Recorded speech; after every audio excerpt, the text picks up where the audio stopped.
दे रहे हैं, कहीं बेटियां तकलीफ दे रही हैं, कहीं पति पर, कहीं पत्नी, कहीं परिवार, कहीं नाते, कहीं कुटुंब, कहीं कबीला, ये तकलीफ देते फिर रहा है। थोड़ा थोड़ा तकलीफ हमें मिल रहा है, समझ लेना कि ये टेबलेट हमें लिख कर दी है, इसको हमें खाना पड़ेगा। चाहे तुम पानी से खा लो, चाहे तुम दूध से खा लो, चाहे मुंह सड़ा कर खा लो, चाहे प्रसन्न होकर खा लो। उसी तरह संसार में आए हो तो ये दुख जो मिल रहे हैं, इसको चाहे तुम प्रसन्नता से निकाल दो, चाहे रो रो के निकाल दो, ये तुम्हारे ऊपर निर्भर है। दवाई तो खाना पड़ेगी। बस इतना याद रखो कि भगवान का नाम जितना लोगे, जितना नाम का उच्चारण करोगे, जितना जितना नाम का स्मरण करोगे, श्री शिवाय नमस्तुभ्यम।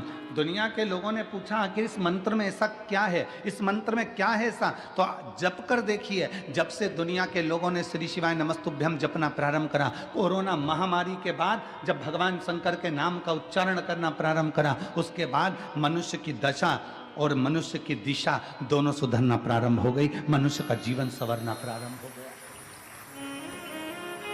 मनुष्य का जीवन संवरना प्रारंभ हो गया।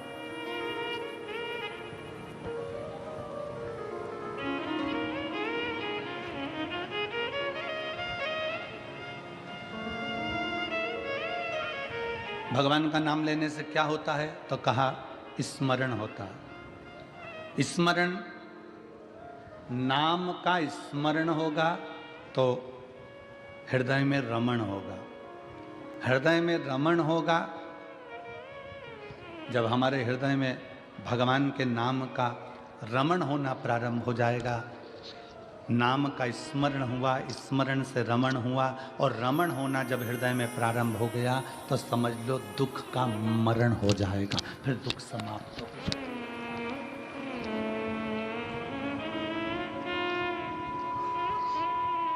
फिर दुख समाप्त होगा। दुख का मरण ही परमात्मा के नाम का स्मरण है।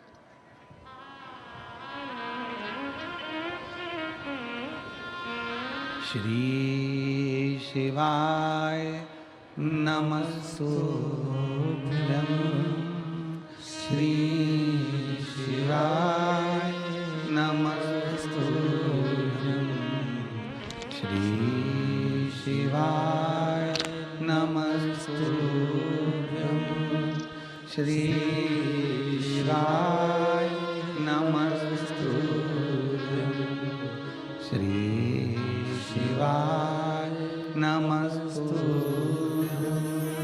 श्री शिवाय नमस्तुभ्यं, श्री शिवाय नमस्तुभ्यं, श्री शिवाय नमस्तुभ्यं, श्री शिवाय नमस्तुभ्यं, श्री शिवाय नमस्तुभ्यं।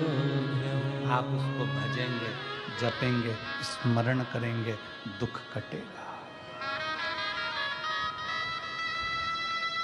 फिर किसी ने कहा कि कथा में जाकर क्यों बैठे? हम टीवी पर कथा सुनते तो हैं, हम मोबाइल पर कथा सुनते तो हैं, आप अपने क्षेत्र में हो, ये बड़ी कठिन, बड़ी मुश्किल बात है। कथा होते होते भी कहीं ना कहीं कुछ अड़चन आ जाती है, कोई तकलीफें आ जाती हैं और कैंसिल हो। अभी आज ही लखनऊ में जो कथा होने वाली थी वो कैंसिल हो गई। 24 दिसंबर से जो 30 दिसंबर तक की कथा लखनऊ में थी वो कैंसिल हो गई। क्यों? क्योंकि जहाँ कथा होना थी वो प्रांगण लगभग 7-8 एकड़ का था। अब जब ये सिरपुर की कथा 60 एकड़ के प्रांगण में लगभग 100 बीघा जमीन में हो रही है, तो फिर व्यवस्था भी कैसी चाहिए? 60 एकड़ का ये प्रांगण है जिसमें भक्त लोग बैठे हैं।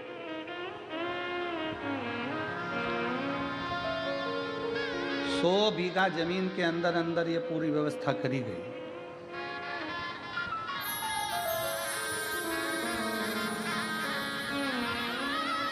कोई पुण्य है। क्यों? नाम का स्मरण होगा तो हृदय में रमण होगा, रमण होगा तो दुख का मरण होगा, ये निश्चित है। श्री शिवाय नमस्तुभ्यं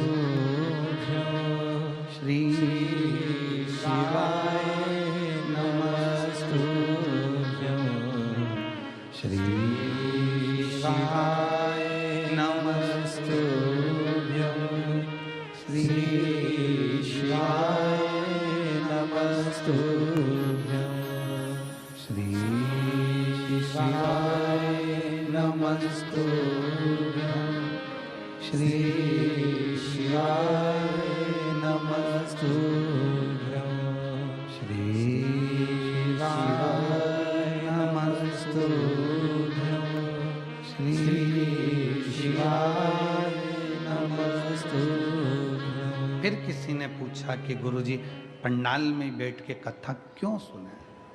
टीवी पर सुन ले हम, मोबाइल पर सुन ले हम, पंडाल में क्यों?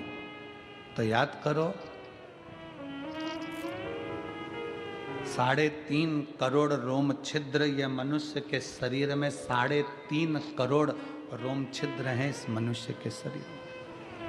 बारीक बारीक रोमों को अगर ये पूरे शरीर के एक एक रोमों को गिना जाए तो 3.5 करोड़ रोम पूरे शरीर में है। कितने हैं? जम के बोलो जरा। 3.5 करोड़ रोम छिद्र मनुष्य के शरीर में। अग्नि पुराण में एक प्रसंग मिलता है कि पूछा गया कि ये 3.5 करोड़ रोम छिद्र परमात्मा ने मानव के शरीर में क्यों दिए? तो कहा गया, अग्नि पुराण कहती है कि 3.5 करोड़ बार मनुष्य को एक दिन में भगवान का नाम लेना पड़ेगा तब तरेगा। अब मेरी जीजियों, मेरे जीजाओं, मेरी बेटियों, मेरे बेटाओं, मेरी माताओं, मेरे भाई, जितने आस्था चैनल पर सुन रहे हैं, जितने फेसबुक यूट्यूब पर सुन रहे हैं और जितने पंडाल में सुन रहे हैं, आप और हमसे भी कोई पूछेगा कि गुरुजी आपने 3.5 करोड़ बार क्या भगवान का नाम कभी लिया है? आपने लिया है 3.5 करोड़ बार एक दिन में भगवान का नाम? जम के बोलो जरा। कोई संत साधु सन्यासी तपस्वी भी नहीं होगा जो एक दिन में 3.5 करोड़ बार भगवान का नाम ले। तो अग्नि पुराण में आया कि ये मनुष्य तो 3.5 करोड़ बार भगवान का नाम ले ही नहीं पाएगा, फिर इसका क्या होगा? और शास्त्र कहता है जिसने 3.5 करोड़ बार भगवान का नाम ले लिया तो उसके दुख भगवान धीरे धीरे काटना चालू कर देता है। तो फिर ये 3.5 करोड़ बार बोल ही नहीं पाएगा तो इसका दुख भी नहीं कटेगा। तो फिर अग्नि पुराण ने कहा कि एक काम हो सकता है। शंकर जी बोले पार्वती से, पार्वती 3.5 करोड़ बार कोई अकेला बैठकर नाम नहीं ले सकता, तो कथा के मंडप में जाकर बैठ जाए। जब कथा के मंडप में किसी नाम का उच्चारण होगा, सब एक साथ बोलेंगे, ताली भी बजाएंगे, वो अक्षर जब एक एक के मुंह से निकलेगा, आपस में टकराएगा, छार छार हो जाएगा, तो 3.5 करोड़ रोम छिद्र में समा जाएगा और उसका कल्याण होगा। अब लोग कहते हैं महाराज जी लोग पंडाल में कथा सुनने के लिए आते हैं तो इनका दुख क्यों कट जाता? कैसे कट जाता? इनका दुख कटता कैसे है? उसका केवल एक कारण है कि आपके मुख से श्री शिवाय नमस्तुभ्यं श्री शिवाय नमस्तुभ्यं श्री शिवाय नमस्तुभ्यं श्री शिवाय नमस्तुभ्यं श्री शिवाय नमस्तुभ्यं श्री शिवाय नमस्तुभ्यं। जब आप नाम का उच्चारण करते हो, आपके मुख से शब्द निकलता है, वो टकराता है। अभी इसका कोई प्रमाण है कि शब्द टकराता है? उसका प्रमाण है गीता जी का उपदेश। गीता का उपदेश कुरुक्षेत्र के मैदान में भगवान कृष्ण ने अर्जुन को गीता सुनाई। बोलो सुनाई कि नहीं सुनाई? अर्जुन को जो कुरुक्षेत्र के मैदान में गीता सुनाई, वो गीता का ज्ञान जो भगवान कृष्ण ने अर्जुन को दिया, अर्जुन को बोले भगवान कृष्ण गीता, उस गीता का उपदेश जब भगवान कृष्ण ने दिया, तो वो गीता बोलने पर भगवान के मुख से जो शब्द निकले, वो शब्द आज भी कुरुक्षेत्र की भूमि पर घूम रहे हैं। इसलिए वहाँ पर बड़े बड़े रिसर्च सेंटर लगाए गए कि भगवान ने जो ध्वनि में बोला था, वो ध्वनि पकड़ना है और उन अक्षरों को पकड़ना है। उसी अक्षरों को पकड़कर हमारे वेद और शास्त्र ये गीता का ज्ञान देते। अक्षर जो तुम बोलते हो वो वायुमंडल में हमेशा रहते हैं, वो गूंजते रहते हैं, वो कभी समाप्त।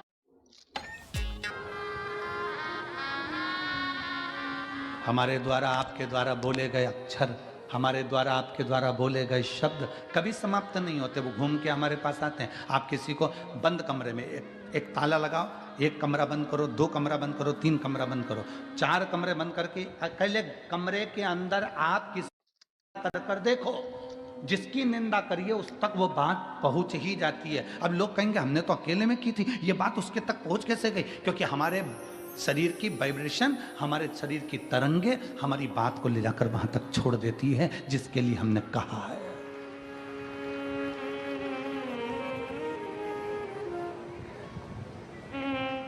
हमारे शरीर की वाइब्रेशन, हमारे शरीर की तरंगे वहां तक ले जाकर छोड़ देती है जिसके लिए हमने शब्द कहा। आप किसी को गाली देकर देखो, चलो जाने तो आपका कोई नौकर हो ना, आप अपने घर पे बैठ के नौकर कोई कुछ अपशब्द कह के देख ले, नौकर नहीं है वहां पर, परंतु उस नौकर को मालूम पड़ जाएगा कि मेरे सेठ के मुख में, मेरे सेठ ने मेरे लिए कुछ कहा, मेरे सेठ के दिमाग में कुछ चल रहा है। हमारी वाइब्रेशन बता देती है, हमारी तरंगे बता देती है। इसलिए शिव महापुराण की कथा कहती है, अच्छा विचार करिए, अच्छा सोचिए। अगर कोई तुम्हारा दुश्मन है ना, उसके बारे में अच्छा सोचना चालू करो। एक दिन वो दुश्मन तुम्हें सुंदर माला लाकर ना दे, तुम्हारे को गुलाब का फूल लाकर ना दे, तुम्हारे लिए गुलदस्ता लाकर ना दे, तो कहना जो दुश्मन है उसके लिए वे अच्छा सोचना प्रारंभ करो, श्रेष्ठ सोचो। बहू सास की दुश्मन नहीं है, सास बहू की दुश्मन नहीं है। अगर बहू की दुश्मन होती सास, तो अपनी रकम तोड़वाकर बहू को ना देती शादी के पहले, शादी के समय पर। अगर सास तुम्हारी दुश्मन होती तो 1-2 लाख रुपए शादी में खर्च नहीं करती, 5-5, 10-10 हजार की साड़ियां, लहंगा तुमको नहीं दिलाती अगर तुम्हारी दुश्मन होती तो। और बहू अगर तुम्हारी दुश्मन होती तो वो अपना घर छोड़कर तुम्हारे घर में नहीं आती तुम्हारी गुलामी करने के लिए। ना सास बहू की दुश्मन है, ना बहू सास की दुश्मन है। ये दोनों रहते रहते एक दूसरे से बोलते नहीं, अपशब्द नहीं बोलते, पर अंदर ना जाने कैसे कैसी अंटी पालते रहते हैं, अंदर की वाइब्रेशन ऐसी कर लेते हैं। मम्मी ने ऐसा कर लिया, पापा ने ऐसा कर लिया, अंदर से सोच रहे हैं, तो वो वाइब्रेशन तुम्हारी सास तक पहुंचती है, सास की वाइब्रेशन बहू तक पहुंचती है, और दोनों का मनमुटाव आपस में चालू हो जाता है। और एक दिन ये होता है कि घर में अलग अलग हो जाते हैं। ये हमारे शरीर की वाइब्रेशन है, ये हमारे शरीर का विचार है, ये हमारी दृष्टि है। आप अच्छा सोचो ना। एक स्त्री, एक पत्नी रोज पति पर शंका करती है, रोज प्रतिदिन शंका करेगी, मन में शंका भरा गई है तो शंका करती रहेगी, शंका करती रहेगी, शंका करती रहेगी, शंका करती रहेगी। आखिर में पति को मालूम पड़ जाएगा कि ये शंका कर रही है। पति शंका करेगा तो मालूम पड़ जाएगा कि पत्नी शंका कर रही है। ये हमारी वाइब्रेशन है हमारे शरीर की, जो वहां तक पहुंचा दी। ये हमारे शरीर की वाइब्रेशन है जो वहां तक पहुंच रही है। शिव पुराण कहती है, अच्छा सोचिए, जब हम भगवान का नाम जाप करते हैं तो वो मंत्र टूटता है जब आपस में टकरा कर। तो जितने शिव भक्त यहाँ बैठ कर कथा कर तत्व ग्रहण कर रहे हैं, लाखों शिव भक्त भगवान शंकर की कथा सुन रहे हैं। कोई टीवी के माध्यम से, कोई मोबाइल के माध्यम से कथा सुन रहा है, और जब वो भी मंत्र का जाप करता है तो उसकी वाइब्रेशन उस तक पहुंचती है और उन सब का कल्याण हो जाता है, जो चाहे टीवी पे सुने चाहे मोबाइल पर सुने। श्री शिवाय नमस्तु, श्री शिवाय नमस्तु, सब बोलिए, श्री